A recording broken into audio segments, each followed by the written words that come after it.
Hi there, this is Mukunda Mark, and I'm here at Integral Yoga. I'm actually in the backyard, and Mukunda is the spiritual name I was given in 2009 when I did my teacher training, my basic teacher training, and it means he who gives liberation.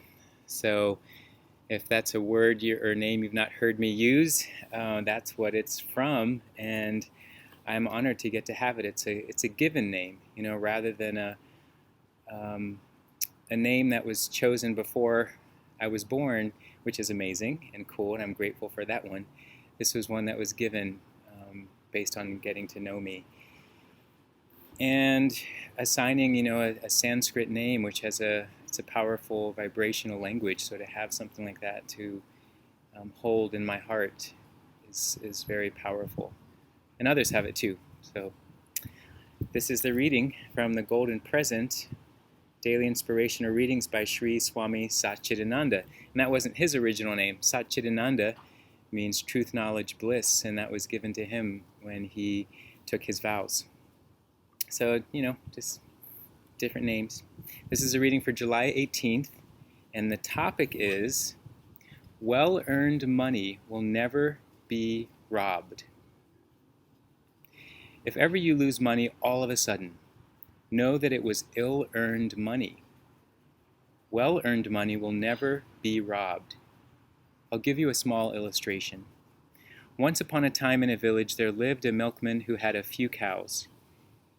He used to milk them and take the milk to the next village where he sold it to the restaurant owners.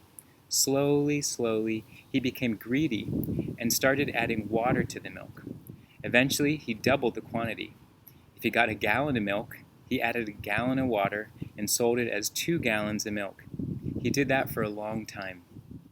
One day on his way home it started raining. He had to cross a river, but the river was in flood.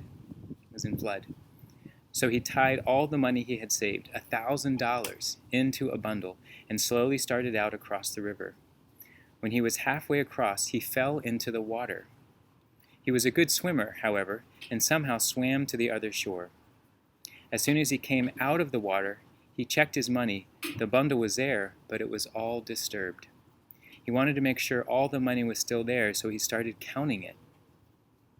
There was only $500. He had lost $500, and he sat down and cried. A wise man came by and asked the milkman what was wrong. After hearing what had happened, he said, "Well, you are a milkman, aren't you?" Yes, I am." "Don't worry, you still have your milk money." The water money went with the water. The milk money came with you. Every time you cross the river, you pour a gallon of water into your milk. You took the water from the river, so the river took that $500.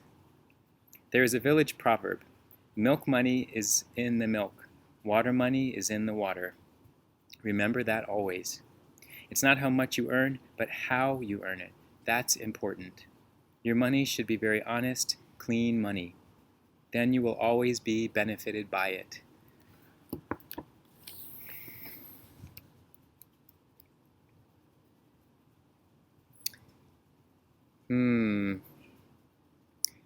I made a conscious effort to make a change in how I earn money.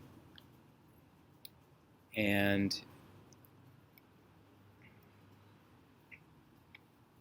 shifted gears so that it's through my yoga practice, yoga teaching, healing work.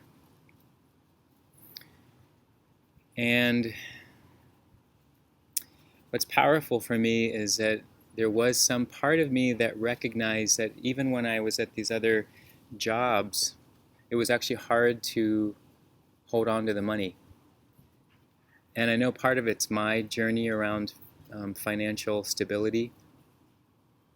But I also couldn't help but to think about the way that I was sort of being a channel for that money. And I don't know, I think some of us are sensitive to things like that, some of us aren't. And so, it's kind of my usual saying is it's not a problem unless it's a problem. So for me, it reached a point where I felt like there was a problem. I wasn't saving the money that I was earning. It seemed that I wanted to get rid of it again right away or send it back out.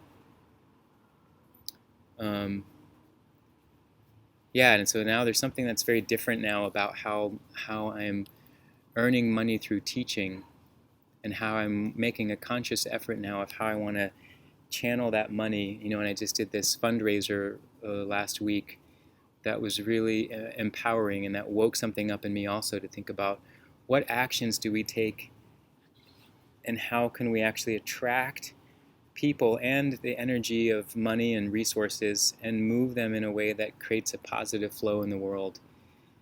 And I realize that I have some control over how that works. There is a way that I can help participate in that type of a flow. And that became more clear to me as I started making this transition. But I couldn't have made this transition. I don't think I could have understood all this had I not gone through those, had those experiences, had those jobs. So it's part of the yoga for me here is learning how to accept and honor all the things that happen rather than to judge them and think, oh, that was wrong, oh, I messed up there. There might be something there that was the teaching of the moment. And it's hard to say how long that's supposed to last. And maybe even for, in the story here, to go through that, to really have it sink in for this person, the milkman, who learned that, the water of the river took the money that was its back. And so to learn something like that, that just goes right to your heart. And I feel like that's part of what this opportunity is about, to be here on this planet and to be awake and involved in a community. Because you learn through other people. You can even learn through other people's mistakes, but I still think we have to often make a lot of our own. But hopefully not some of the bigger, deeper, problematic ones. We can really learn from one another. So yeah, how is that flowing? Speaking of that, I better go because I have to go teach my integral yoga flow class now in 3 minutes. So thanks for being part of this, and I'll see you tomorrow.